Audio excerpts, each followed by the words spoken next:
What's up, guys? It is Sunday, which means it's time for a new installment of the CD collection. A couple things. I probably look and sound like trash, but I just woke up and started getting ready for this video, so bear with me on that. The wind is blowing like crazy. I am in an upstairs room, and the wind is blowing hard for some reason today. I don't know what's going on, but if you hear that, I do apologize. I'm just going to get right into this. We are still in the G section. We're going to go all the way from GR to GR. Usually in these videos, you get a whole lot of a particular genre. This one's got a nice mix and match a little bit of everything going on. First up, we have a band out of Indianapolis. This is Grave Ripper with Radiated Remains. This came out maybe, it hasn't been out just too terribly long. I'm thinking around 2020-ish on Wise Blood Records. This is the first press. They did a reissue, I think, that does not have the bonus tracks. And then this one seems out of place, but Grave Ripper, before they were Grave Ripper, they were Death Ensemble, and this is their 2019 demo. So I just keep it filed away with the Grave Ripper portion because I'm sure I will add more Grave Ripper to the CD collection going forward. There's just some killer kind of black and thrash speed metal out of Indiana, and I really do enjoy everything that I've heard from them so far. Next up, we have some kind of melodic sludge metal. This is Graves at Sea with The Curse That Is. I believe this is the only full length that Graves at Sea ever put out. They had some like split materials and EP work, but I'm thinking this may be their only full length. This came out 2014. If I had to, I'll look at the back in just a second. I got this in a Relapse Records grab bag at one point, so it has the kind of hole punch and that barcode there. I don't. 2016 is when this came out. Very good stuff. They put out, I think, a single in 2020 and then never released anything else. I would like to hear some more from this band, so hopefully at some point they return because that's a killer album. Next up, it's time to get a little weird. This is Graveside Service with Masters in Lunacy. This is yeah, this is weird. This is black metal, kind of avant-garde, noisy stuff going on. It's very enjoyable, but it's um, hard to pinpoint a particular genre sound on this. This is signed by one of the members. I believe it's Ronald, um, the drummer. I believe that's who has signed this copy. He is also in an ambient black metal project called Water. I have a one of those albums in the collection we'll get to if we ever make it to the W's. And then I have a Graveside Service with their album entitled Fog. This is the initial album that I heard from them, and I really like this one, but it's some strange stuff. If you've never heard any kind of black metal or experimental kind of avant-garde stuff before, this would not be a good gateway band into that. It may chase you away, but I really dig this. I mean, it is weird, it's different, but so am I. So that's why I like it. Next up, we have a split release. This was released through Folkmonger Records. I believe Jake from the Upside Down Church sent me this split album. It's pretty good stuff. It's a couple of bands out of California, black metal bands. You have Grave Spawn and Vestarian with the name of the split is We Who March from the Black Gate. I love any kind of Tolkien themed black metal, and this is chock full of it. The Vestarian portion of this is longer than the Gravespawn, but the Gravespawn is allotted more tracks. The Vestarian one track I think is like 16 minutes, 17 minutes, and then you have Gravespawn with three tracks that clock in about the same time. But it's some pretty good stuff. I do enjoy both of these projects. It's all that I own from either one, but at some point I would like to dig into those a little bit deeper. Next up, we have some black metal out of the frozen tundras of Nebraska. This is Gravestorm with Kings of Desecration. Pretty good, just nasty, lo-fi black metal, U.S. black metal. Runs about 50 minutes or so. You got 10 tracks on this. Pretty good. I don't believe this band is still around, and this may have been the only full length that they put out. But for what it is, it's a pretty good listen. Admittedly, I have not listened to this in quite some time. I don't see a date on it. I know it's been out probably since around 2014, if not longer. And I'm not even sure if the band's still together at this point. Next up, this one's a bit of a stinker. This is Graveworm with Collateral Defect. This is Graveworm out of Italy. There are a few bands that use that same name. This was released on Nuclear Blast Records in 2007. Kind of hard to genre tag this. It's kind of a mixed mesh of black metal, death metal, gothic metal, and it just I don't know the way that they tried to mesh the stuff together in this album. It did not work for me. This one just kind of sits on the shelf. I don't really care for this at all. I've heard some of their other albums are better than this release. This is the only one that I've owned, but having listened to this one, it's just been hard for me to even want to check out anything else that they put out. Next up, we have another Graveworm. This is the Black and Death metal band. Man, it just went out of my head where this band is located. They have a ton of releases. I mean, a ton. Anybody that has all of their material on a physical format, I tip my cap to you because it would be nearly impossible. This was released through Hell's Headbangers. This is Graveworm. It's spelled with a W. W U. Obviously it's spelled with a W. Spelled with a U. Graveworm. WURM. And this one is entitled Doom to Eternity. A pretty solid slab of black and death metal here. I really like this one. I need to get some more Graveworm in my collection because I really dig this. And then I have a split uh, that was released on Horror Pain Gore Death Productions. This is Graveworm and a band called Spun in Darkness, and this is entitled Vengeance from Beyond the Grave. I do enjoy both portions of this split. I think I like the Graveworm portion a little bit better, but both of these bands put on a pretty solid. They both hold their own, I guess I would say, as far as what they offer up on this split. But that's all that I have from Graveworm. At some point, I would like to add some more, but they just have so many different releases. It's kind of hard. It's a little overwhelming to want to add more to the collection. Next up, we have a band out of Germany. This is old school death metal. That I believe this is their debut full length. Came out in 2012. This is Graveyard Ghoul with Tomb of the Moldered Corpses. Killer stuff. Nasty, just putrid death metal. Very murky sounding. Kind of ahead of its time here. This was released on Final Gate Records. It feels weird saying that an old school death metal band is ahead of their time, but they got this.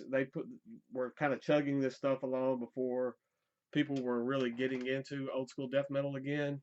They have put out some releases after this, but I have not picked up anything else from them. But I do like this debut album that they put out. Next up, we have some hardcore, metalcore kind of fusion. This is Great American Ghost with Power Through Terror. Saw this band open up for Fit for an Autopsy earlier this year. I believe it was this year, early portion of this year. They actually surprised me with how good they were. And I had this. I got this in an E1 grab bag, and I just hadn't taken the time to really listen to it. And then I saw them live, and I was like, I finally cracked it open and listened to it. And this band actually exceeded my expectations, so that's always a good thing. Next up, one that I just haven't opened up.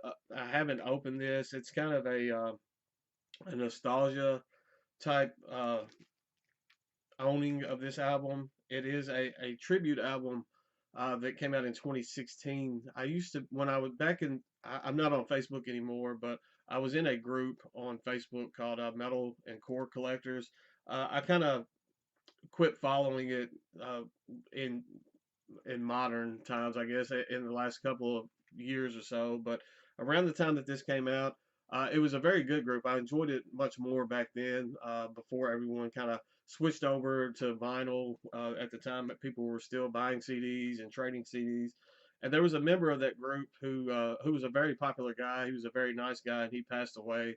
and they did a compilation album. Some bands that were linked to the group and labels, they all kind of worked together and put out this compilation. It's called the Great Gray Compilation, in loving memory of Guy Gray. Rest in peace, Guy. You were an awesome dude. I had two copies of this, and I had one that was open, and the sealed one, there was someone that I was talking to that did not have a copy, and they wanted one, so I sent them my open copy. And it's a lot of deathcore on this, a lot of beatdown, a lot of stuff that I'm really just not super into anymore. So it just hasn't been opened up, but I still keep that just because of the memories that are tied up in that compilation. Next up, a few albums here that are not metal at all. This is some indie rock, alternative rock. This is a band called Great Northern, and this is their album Trading Twilight for Daylight. Now, I thought maybe I bought this secondhand, so I thought maybe it was just my copy that had this on there. There is a coffee ring stain on the digipack there, and it's very fitting for the sound that comes from this. It has a bit of a pretentious sound. It's something that I think you would hear in any coffee shop anywhere here in America, especially here in America. It just seems like something that like in a hipster coffee shop that would be playing in the background. I do enjoy this. I have to be in the mood for something like this, but there are pieces like this that you will see in my collection as we go through, just from when that mood strikes me.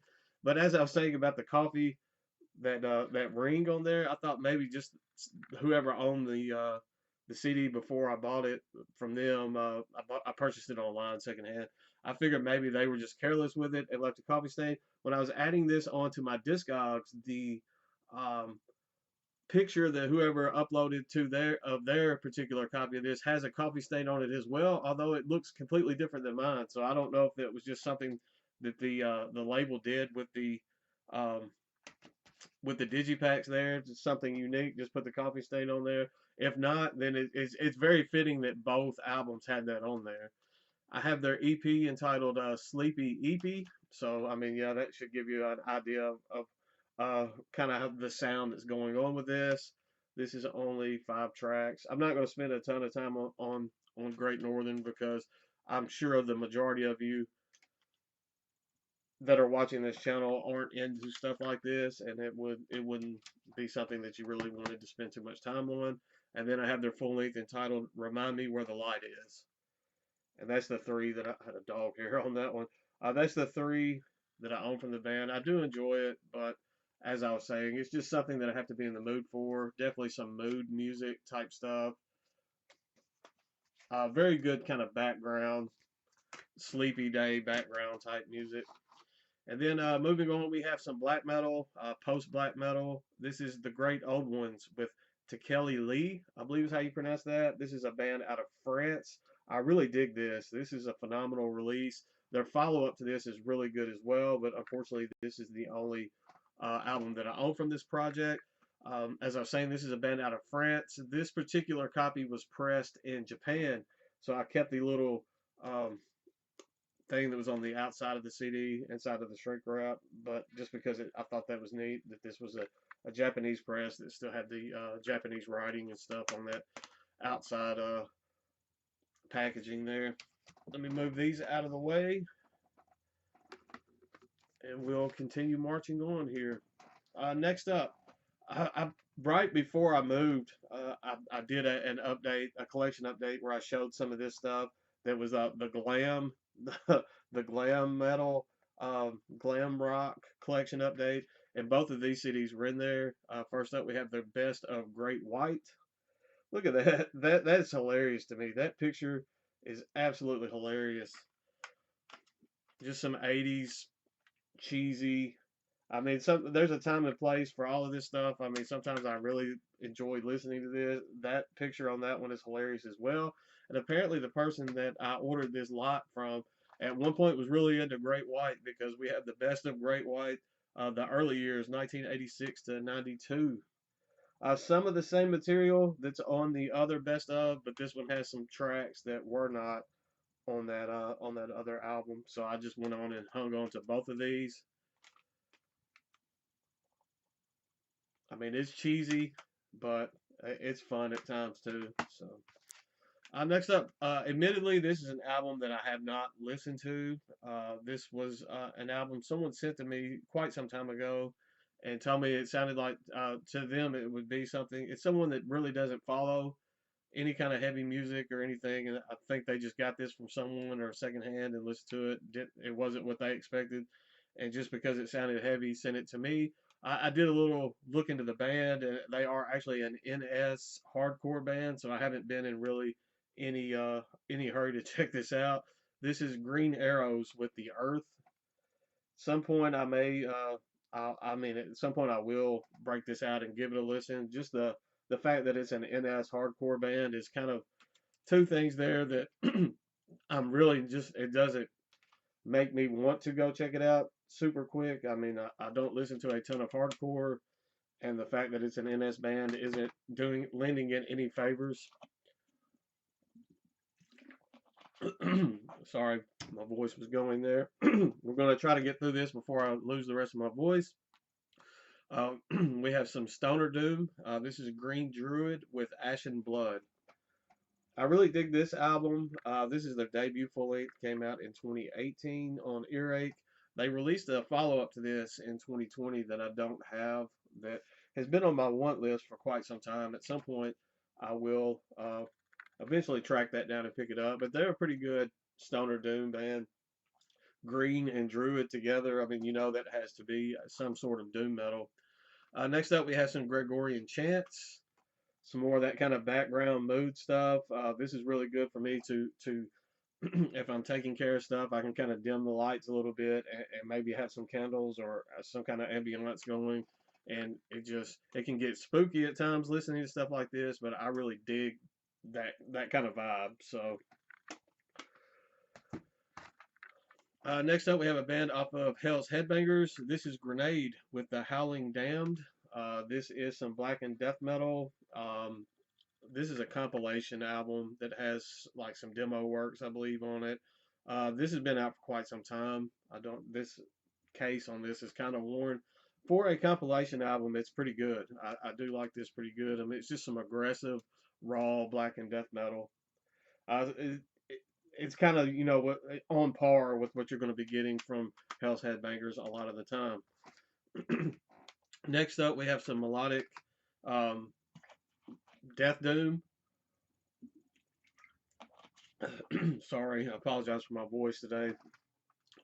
This is the debut full length from Gray Skies Fallen, entitled "The Fate of Angels." Very solid material here. This is the Nightfall Terrorizer Records reissue.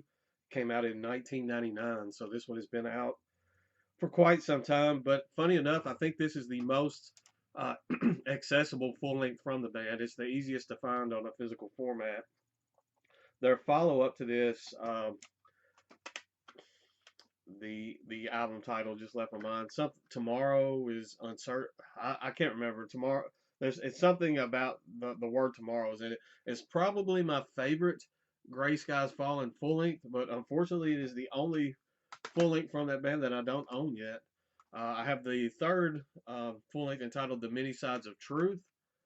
One fun thing about this album is that each format, the color scheme on the cover art changed. I know like one is blue, and I think the other one was like a green color for the LP and the cassette. I think even the digital potentially had a different color scheme going on. So I thought that was just it's neat little things like that I kind of see and pay attention to.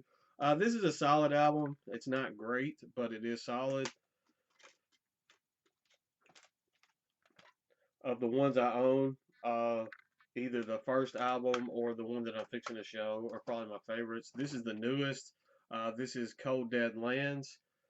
They kind of went back to that sound that they had on the first two albums with this one. They kind of shied away from that a little bit on the Many Sides of Truth, but this album I did enjoy.